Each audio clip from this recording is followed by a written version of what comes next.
starting here with this Fox shareholder suit. This was my concern for the company. Now, as you know, I used to work there.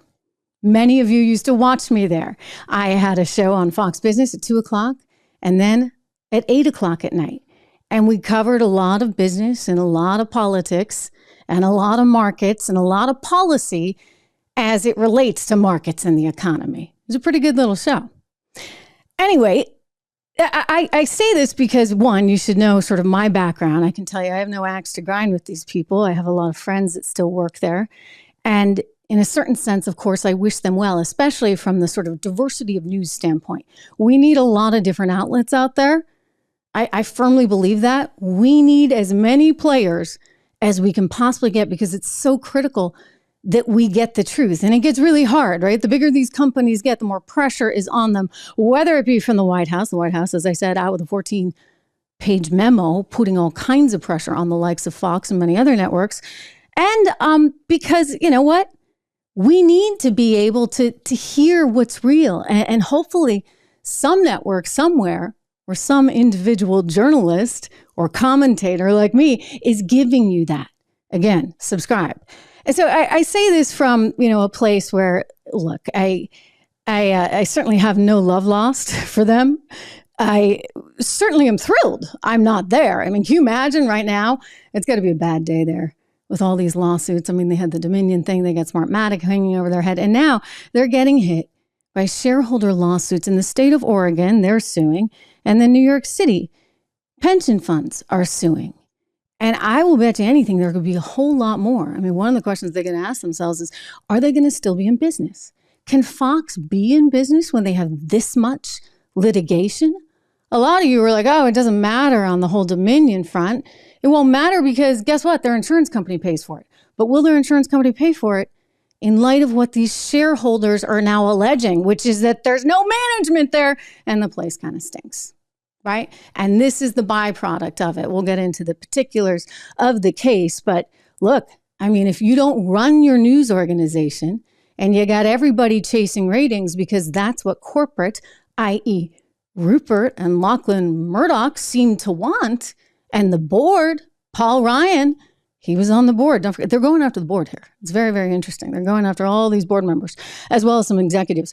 But in that case, if you're not getting the right message from the top, and you're the producer producing a show, and you need ratings because you need profits, then clearly there's something missing, right? Because hey, we all want to rate for sure, but you also have to be ethical and you have to be true to yourself and you have to make sure that you double check everything. So what shareholder lawsuits will try and prove, and in some cases, they're already helped by some of the things that the judge said in the Dominion case, they're going to try and prove that basically the Fox board members, we're talking Paul Ryan, we're talking the Murdochs, they're going to say that these guys basically just threw out the window any kind of sense of responsibility. In fact, I'll quote from one of the lawsuits right here, in which they accused the media company of having chosen to, quote, invite robust defamation claims with potentially huge financial liability and potentially larger business repercussions rather than disappoint the viewers of Fox News. This is according to an excerpt that's in the complaint by the state of Oregon. So, look, there's a lot that's already been discovered and that's already out there as a result of the Dominion lawsuit. And so one of the big questions comes down to what do people really believe and what were they saying? So if they believe one thing, but they were doing something else and no one was running the place, i.e. managing the place, not even that guy, Viet Dean, who's, by the way, the one who was helpful in the Patriot Act, right, during the Bush administration. He was like their head honcho lawyer making some $10 million a year. He got quite a nice little parachute too, $5 million for 2 years to just hang on as a consultant. Anyway, they got rid of him, understandably, because it was under him being their top legal guy that they wound up having a nearly $800 billion suit. And now the Smartmatic company is suing for like $2.6 billion. So this is going to get worse. $2.7 billion lawsuit.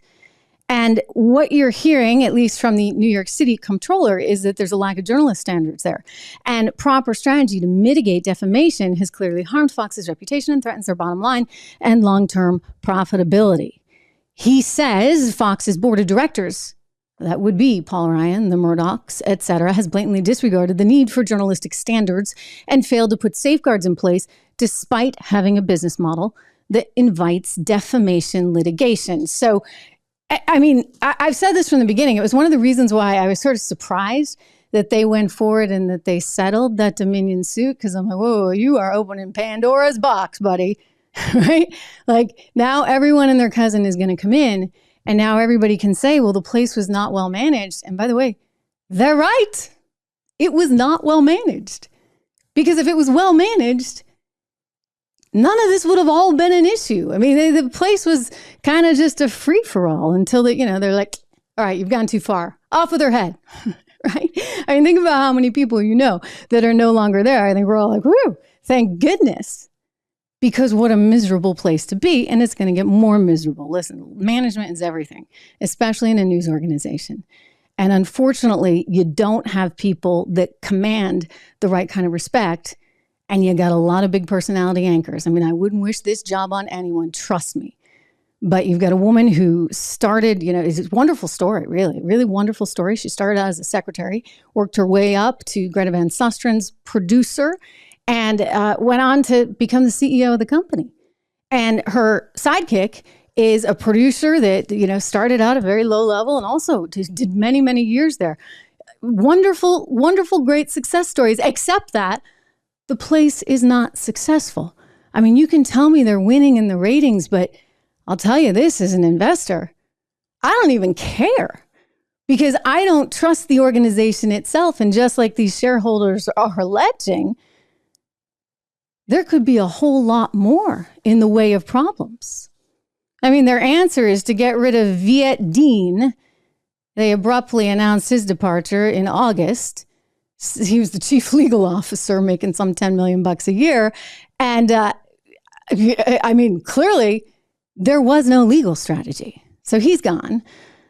Dominion settled for a ton. Smartmatic is in the midst of its lawsuit. And then there's more stuff. I mean, they've got all kinds of defamation claims, Epps, for example. Then there was Abby Grossberg, who basically accused them of trying to change her story for the Dominion settlement. And she got $12 million. So there's a whole bunch of these things. And I'm not surprised. I mean, again, I think when you have a vacuum of leadership, as they do, you're going to run into problems. Now, in terms of that vacuum of leadership, this is going to be one of the things they hide behind, or at least they tried to hide behind.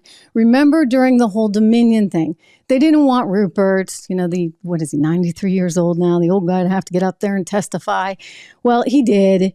He spoke to them, and boy, his testimony was just all over the place. He was like pulling a Joe Biden, meandering, wandering around, implicating himself. I mean, it was disaster. I actually felt for their PR department. I'm like, wow, all right, you guys have your hands full. So Rupert's out there. He admits that, he could have stopped this stuff, but he didn't. So the lawyers, wonderful set of people that they are, the lawyers tried to say, well, that's okay because Rupert doesn't have anything to do with the business. He's not involved at all, which I can tell you. I mean, I work there. That's not true. So they tried to, we got a little preview there, by the way, for anybody watching on video. We just saw a little preview of the Hunter Biden indictment that was just filed. We'll get to that in a second. But first, I want to show you about the whole episode with trying to pretend that Rupert Murdoch didn't have anything to do with Fox and its news cycle, which is totally untrue. I mean, look, again, how many years did I work there? 5 years or so. It was 2000, and I can't even. I'm choosing to just let it leave my head, right? Anyway, the point is that he did have a lot to say. In fact, we heard regularly, well, Rupert's doing this, Rupert's that, Rupert didn't like this, Rupert liked that. So he was watching. He was always watching. We knew that. And I was told by executives there, Rupert called in Rupert wants us to do this. Rupert wants us to do that. So to say that he wasn't involved would be a massive stretch. I think he was super involved. I think the advantage of the old team, the old management, which would have been Roger Ailes, who built the place and went down in flames, he knew how to manage and he knew how to protect executives, talent, et cetera, from some of the just onslaught or mercurial ideas of Rupert. And then you get new management in that didn't have the same kind of leadership skill, and that became more difficult and more challenging. So I think you saw a lot of talent, trying to take the bull by the horns and thinking they were maybe doing the right thing, and then they weren't. But there was no one there to kind of guide them and tell them, and there were no standards. So the lawyers for Fox, this is wild. They actually had to apologize because they tried to pretend that Rupert Murdoch had nothing to do with the news division. And they wound up apologizing to the judge presiding over that case because, yeah, you know what? He did. He did have a lot to do with it. They had to later reveal that, you know what? Rupert was pretty involved. What do you know? Those lawyers for you, huh?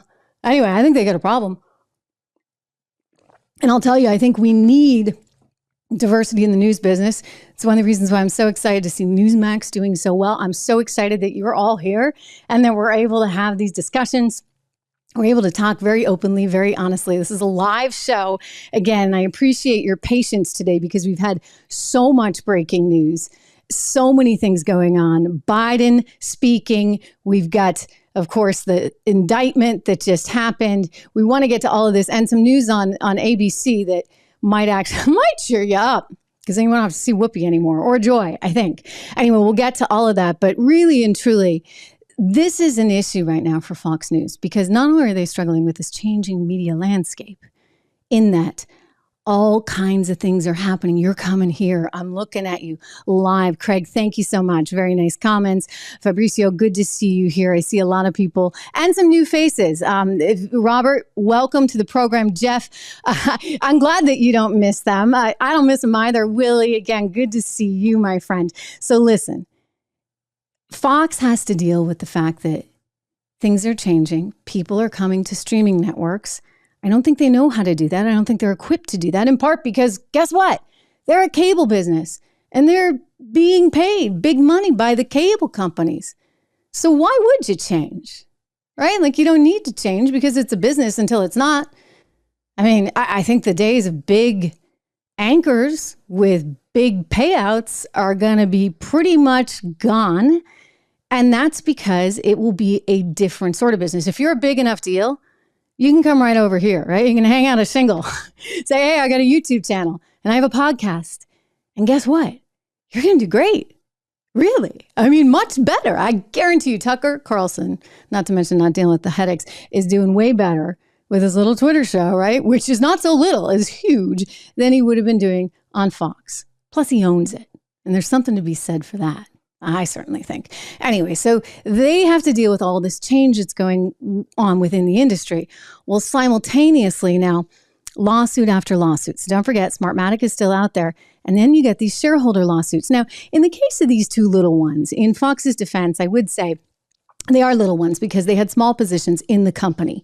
And it's Oregon and it's New York City. So we know they have some biases. And we know that they really don't want something like Fox News in business. And so again, even if you hate them, and I get it, a lot of you do, I don't watch them anymore either. But that said, there's a bias in terms of the New York City Pension Department and Oregon, et cetera. And they're coming at this lawsuit, not just because they want to look out for shareholders, but because, of course, they want to do everything they can to harm Fox News. You have a group that's lobbying right now to try and get them off the airways, saying that they don't have a right to these airways on their local stations because of what happened with Dominion. There's a lot of pressure on them right now. And I think instead of abating, it's actually going to get worse and worse, because you're going to start to see some really significant shareholder lawsuits. Now, it may be a situation where they're like, okay, let's wait and see what happens with Smartmatic. that $2.6 billion one. I'm watching it in the market today. You know, this is a company that's primarily held by the family. Roughly 60% of shares, outstanding shares, are held by the Murdoch family itself.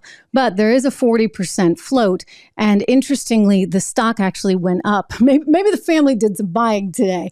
I don't know. I think it's interesting and a little bit surprising that the stock went up. I look at it, and I as an investor anyway, to be perfectly honest, would be extraordinarily cautious.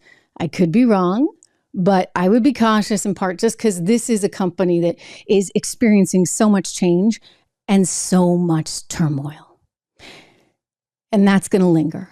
And I'd add in, and I just say this is my own personal belief, that they don't have decent management. And that as long as you are running this sort of insane asylum with, you know, people running around doing this, that, and the other, and yet then simultaneously getting scolded, right? Because you're not allowed to do this, that, and the other. You're not allowed to say what you think. By the way, maybe they think something else. We don't really even know, to be frank. I mean, as a viewer, you don't even know what hosts on Fox News think anymore because they're in this really bad situation. And I suspect at some point, Rupert Murdoch is going to have to pull the cord and just say, Suzanne, sorry, it's been nice. And here's a nice payout. Right? I mean, if Viet Dean gets $10 million a year and a $5 million payoff, he ought to be able to do something for Suzanne.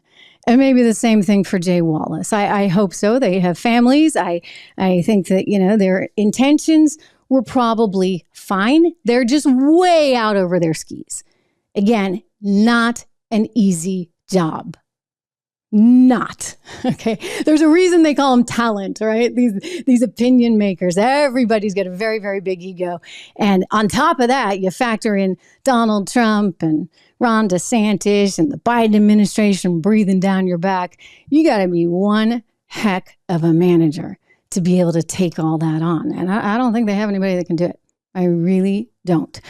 Hey everyone, Trish Regan here. If you enjoyed that clip, please do me the favor of subscribing to the channel. Just hit that little subscribe button right over there. Did I do that right? Not quite, but you know where it is. Subscribe to the channel, hit the bell so that you get the alerts, and I'll see you back on the show.